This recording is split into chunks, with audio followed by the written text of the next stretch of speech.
Did I listen? Why did I listen? Who was a director in the company that provided electronic security for the World Trade Center and Washington's Dulles Airport, both involved in September 11th? None other than the president's younger brother. From 1996 to 2000, Securacom installed what was referred to as a new security system at the World Trade Center. Wirt D. Walker III, a cousin of the Bush brothers, was CEO of Securacom from 1999 until 2002. Interestingly, these facts have not been made public. Was it only a security system that was added during those years, or was it also the wiring for a long-awaited plan?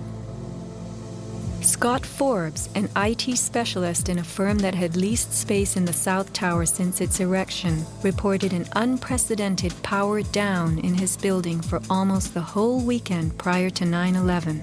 We were notified 3 weeks in advance of the power down by the Port Authority. That was relatively short notice to plan to shut down all of our banking systems. It was a big deal. It was unprecedented. We had a data center on the 97th floor, so our originating servers were all there. During that weekend, the power down meant that there was no security. The doors were all open, basically. And also the security video cameras were all off. But there were guys in overalls carrying huge toolboxes and reels of cables walking around the building on that weekend. Employees were notified that internet cables were being upgraded. But who were the strange workmen, and what were they really doing? All the power was shut down. If there was a power down, that meant that everything was gone in terms of security, in terms of access to the building. So anybody could have gone there and do any kind of setup. Having worked overtime to get his company's servers back up, Scott took the day off on September 11th. As he watched the towers collapse from New Jersey that morning, he was sure this had been the purpose of the mysterious weekend work. Scott notified many authorities, including the 9/11 Commission, about the unusual and lengthy power outage, but was ignored. Ben Fountain of Fireman's Fund spoke of unusual evacuations ordered at the Twin Towers during the weeks before September 11th. Others reported that the security alert was inexplicably lifted 5 days prior and bomb-sniffing dogs were removed. What would the dogs have discovered had they remained on duty?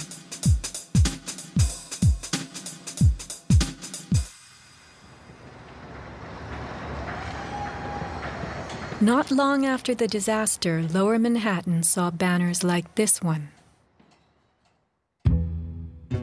Although they were idolized as cathedral-like symbols of power and triumph that pierced the New York skyline, the Twin Towers were big money losers for the Port Authority of New York. They cost millions a year to equip with the basics: electricity, water, heat, air conditioning, sewage, and even oxygen, being airtight. As modern communications connected traders from all corners of the globe, tenancy in the Twin Towers continued to drop. The towers presented another problem. Decades ago, their steel beams had been sprayed with fireproof asbestos, a cancer-causing material banned from use in building in the mid-1980s. Although the World Trade Center complex was given several waivers, it was expected to clean up its act. But to remove the asbestos from every supporting beam in the Twin Towers would have been almost undoable. Quotes for this cleanup ran over $1 billion, and no insurance company was willing to bear the cost. An urban renewal project of unfathomable proportions. Given the tower's issues and problems, September 11th proved an unexpected bonanza. The Trade Center was built in the 1960s to revive a rundown area of New York, and 40 years later, urban renewal could again take place. 2 white elephants were removed, and a brand new complex is in the works. The full height of the new Freedom Tower will soar to 1,776 feet.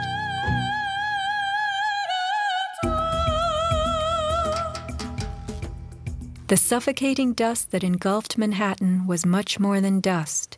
It was pulverized concrete, glass, metals containing lead, mercury, dioxins, benzene, and of course asbestos. None of that was healthy for any living thing. Today, thousands of rescue workers have developed lung cancer and serious permanent health conditions. And the rescue dogs continue to die. What you had was a ground-level municipal incinerator that smoldered for months, burning up the most heavily computerized building in the world.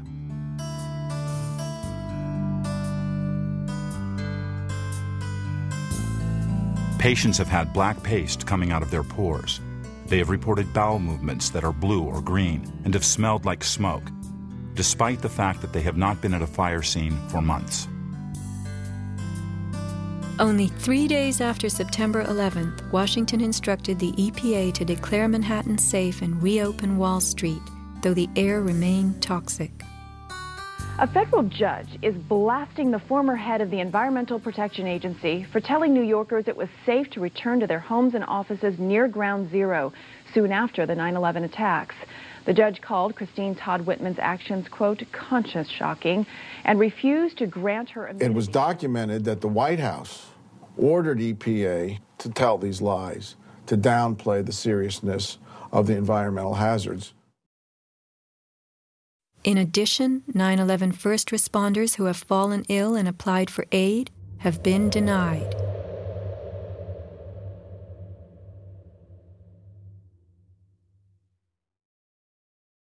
Asbestos plays a part in the myth of why the Twin Towers fell on September 11th.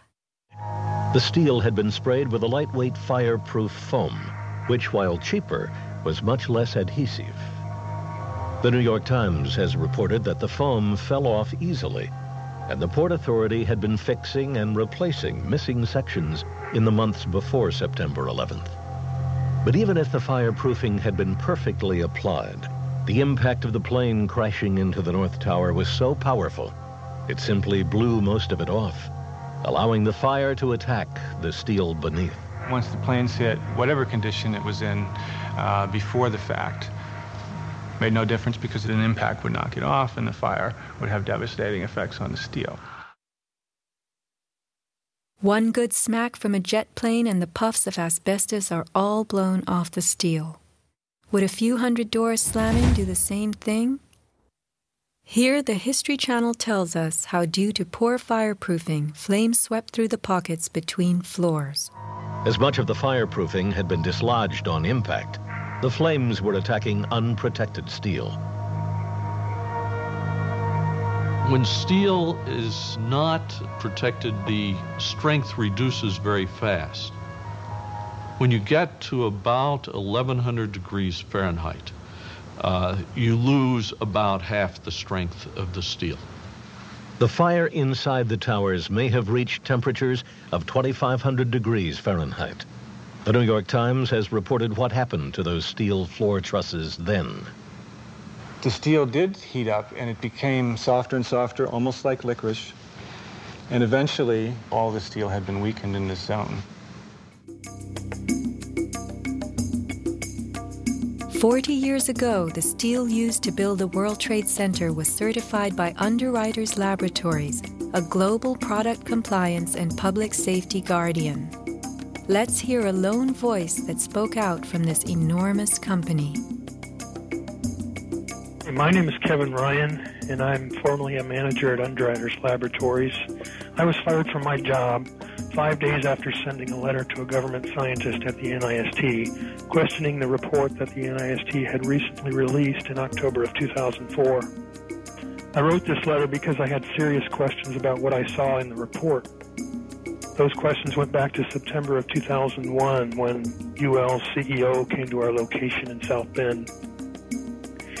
He told our entire staff that the World Trade Center steel had been certified by UL, and he said that we should be proud of how long the buildings had